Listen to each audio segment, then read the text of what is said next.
We have the tools to make really, really powerful, great models, but there doesn't seem to be I don't want to use the word standard. There doesn't need to be a protocol for developing a high-quality model every time you put your fingers on the keyboard. How do you visualize, what you're looking at so that the audience can get it? And I think what we have learned is 12 people around a table with 2 at a time bent over drawings looking at what's going on is not as effective as 12 people around a table looking at a model and seeing the impact of multiple disciplines in their space.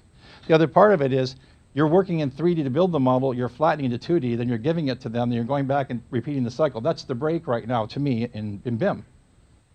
On the University of Washington campus, there are 35,000 students. In January of last year, 60,000 Wi-Fi devices were present.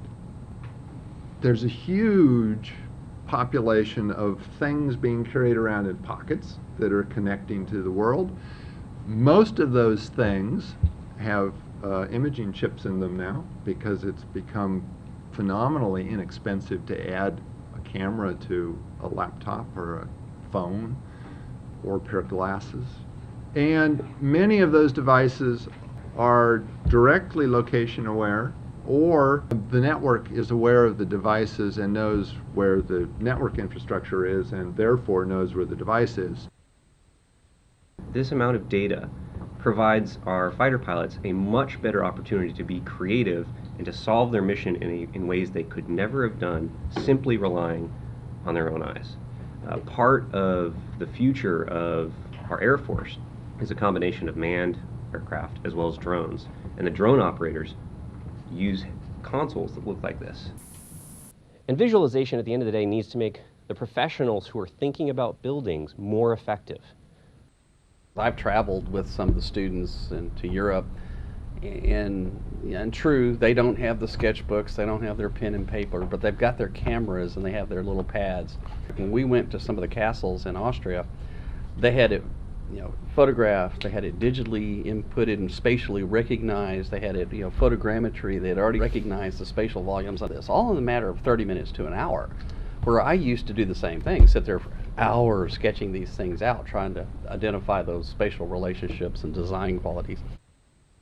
Imagine a design process where you have a BIM model, click export, whatever file format, import into 2 or more analysis applications to do some analysis. You get some output, maybe you throw it into an Excel, someone analyzes it in some way, whether it's automated or not, and then you make some judgment on what the next design should be. Okay? Let's imagine we take that process and we fully automate it.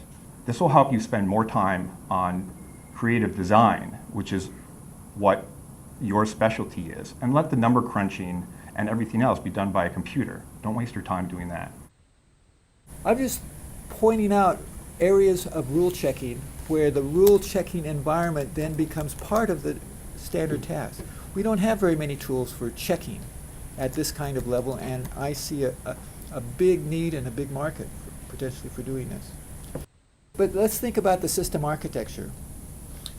If we're going to write rules, we ought to write them so that the language is general and it's portable on different platforms.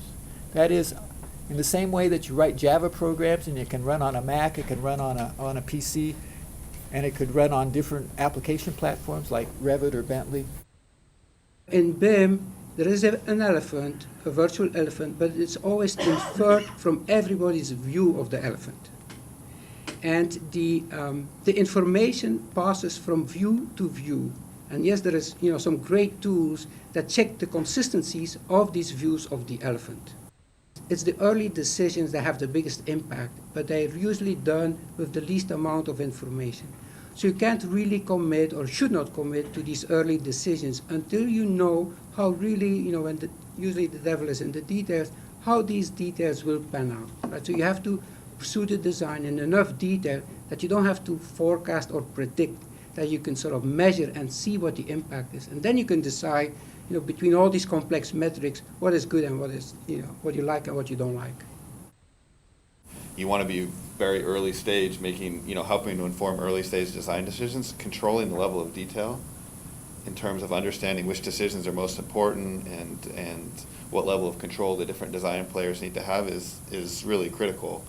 Being able to manage that correctly is, I think, a big challenge where designers do feel like they have the flexibility to control, but at the same time, you don't overwhelm the sort of user or decision maker with so much information.